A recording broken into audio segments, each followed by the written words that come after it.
Don't forget, you can reach the latest episode of Potomac Watch anytime. Just ask your smart speaker, play the Opinion Potomac Watch podcast.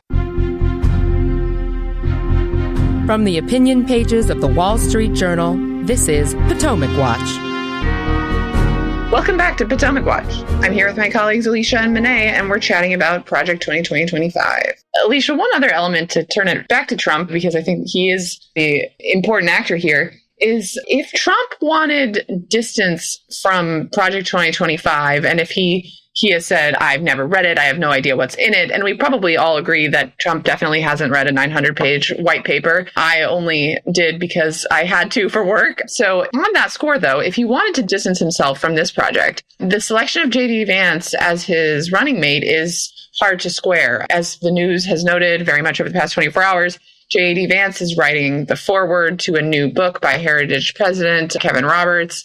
And the blurb on Amazon that's available says, we are now realizing that it's time to circle the wagons and load the muskets. I'm not sure this is the kind of rhetoric that plays well with swing voters. So, Alicia, do you think the Trump campaign was either unaware that Vance comes from the same segment of the cultural right that Trump is now running for, or did they simply think they could gloss over it? What do you think is animated that disconnect there? I don't think there was really much thought put into choosing Vance. I think we've seen that as more of his comments about women and families have come out. And again, many of these comments by Vance himself are thoughtless, just like the forward seems to be the muskets. Well, that's not exactly a good line, especially as the country is, torn about the political violence. I mean, political violence is a term used by the left often, but there is a lot more animated rhetoric, and as Donald Trump is calling for more unity and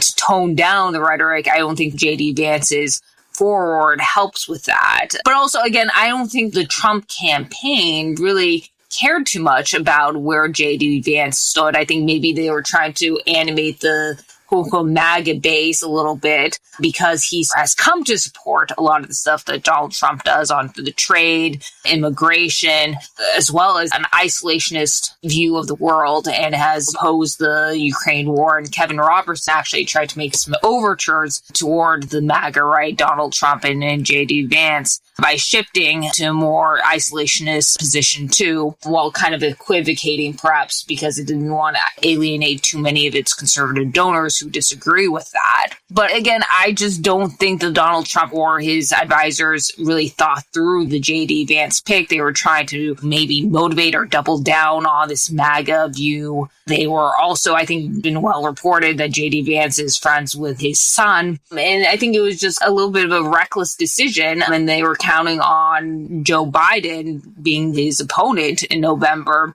And that looks now like a terrible miscalculation. A quick question from one of our listeners who has perhaps been tuning into our episodes about Supreme Court reform that we've been doing this week. So let's go to Mike in Reno, who asks, let's say that Hillary Clinton won the election in 2016 and appointed 3 justices. And 8 years later, we had dozens of legal decisions favoring the left and far left.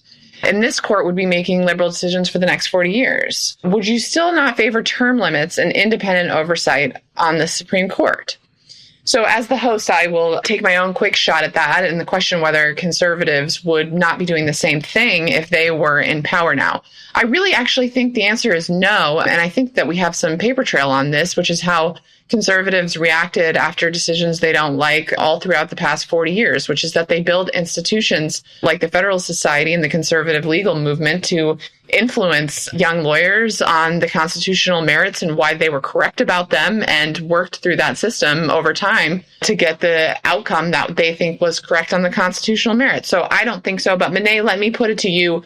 Do you think conservatives would be going after the court in the same way if they were in power? I don't, and I completely agree with you that this isn't something about which we have to speculate freely, because conservatives endured decades and decades of an entirely untethered Supreme Court in terms of making decisions that went outside the bounds of the Constitution for liberal ends. And there was never any large or serious call among the Republican Party during the course of that time for court packing or for any kind of reform that would change the historical nature of the court. And so I think that the Republicans' response to a scenario that the listener points out would be very much in line with what they have done historically. And there is no equivalence between how the left and right have reacted to the Supreme Court over the years. Thank you, Alicia and Monet, for joining me. We will be back tomorrow with more Potomac Watch.